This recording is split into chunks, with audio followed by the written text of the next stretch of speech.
चिंताजनक मामला है। इसमें हमारी टीम के द्वारा प्रोएक्टिवली काम करके 8 आरोपी गिरफ्तार कर लिए गए और उस बच्ची के साथ पहले होटल वाले ने दरिंदगी की और फिर सोशल मीडिया यानी व्हाट्सएप पे बहुत लोगों को कस्टमर बेस बेसिकली के कस्टमर लोगों को फोन किया और उस होटल में ही 10 से 12 लोगों ने दरिंदगी की उसके साथ। लगभग 30 से 32 लोगों ने 5 दिन में उसके साथ बेचारी के साथ हैवानियत। यहाँ तक देखिए कि जब बच्ची को दर्द होने लगता था तो लोग उसे दारू पिलाते थे, इंजेक्शन दे देते थे, दर्द ना हो, चिल्लाए नहीं ज्यादा, बेहोशी की हालत में रहे। इस तरह के केसेस में हर बार फास्ट ट्रैक होता है, फास्ट ट्रैक में होता कुछ नहीं है। इस तरह के केसेस में सीधे गोली मार दीजिए आप या तो गला काट दीजिए। ठीक है, ये मैं कानून से बियॉन्ड बोल रहा हूँ, लेकिन सजा तो ऐसा ही होना चाहिए, तभी आगे के लोग समझेंगे।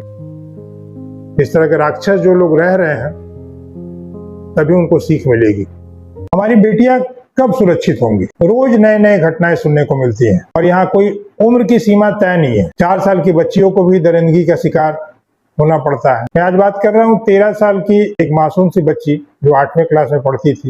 ये गंगानगर की कहानी है, गंगानगर राजस्थान की कहानी है। वो घर वापस आ रही थी, एक ऑटो वाले से उन्होंने लिफ्ट लिया। लिफ्ट क्या लिया, मैंने ऑटो ठीक किया। ऑटो वाले को बोला कि मुझे घर जाना है। ऑटो वाले की दरिंदगी ये देखिए कि वो उसे ले जाके होटल में बेच दिया और उस बच्ची के साथ पहले होटल वाले ने दरिंदगी की और फिर सोशल मीडिया यानी व्हाट्सएप पे बहुत लोगों को कस्टमर बेस बेसिकली के कस्टमर लोगों को फोन किया और उस होटल में ही 10 से 12 लोगों ने दरिंदगी की उसके साथ। फिर वो दूसरे होटल में ले गए, तीसरे होटल में, चौथे होटल में ले गए। लगभग 30 से 32 लोगों ने 5 दिन में उसके साथ बेचारी के साथ हैवानियत। यहाँ तक देखिए कि जब बच्ची को दर्द होने लगता था तो लोग उसे दारू पिलाते थे, इंजेक्शन दे देते थे, दर्द ना हो, चिल्लाए नहीं ज्यादा, बेहोशी की हालत में रहे। ठीक है, आज सरकार उन चारों होटलों को जमींदोज कर दी।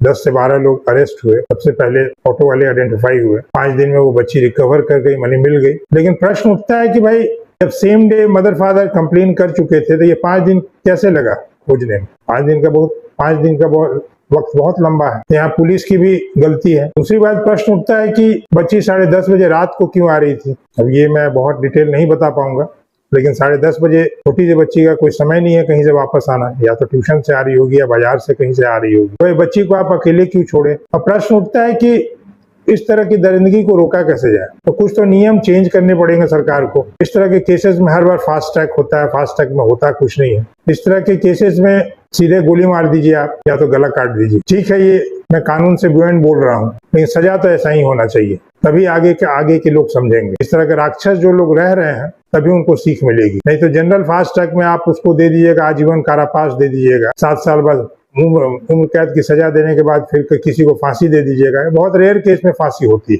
दूसरी चीज, हम आपको भी सचेत रहना पड़ेगा, बच्चे को सिखाना पड़ेगा बहुत सारी चीजें, गुड टच, बैड टच, आदमी को कैसे पहचानना है। मान लीजिए बच्ची, ये भी आपको सिखाना पड़ेगा। आज के डेट में हर एक बच्चे के पास मोबाइल रहता है।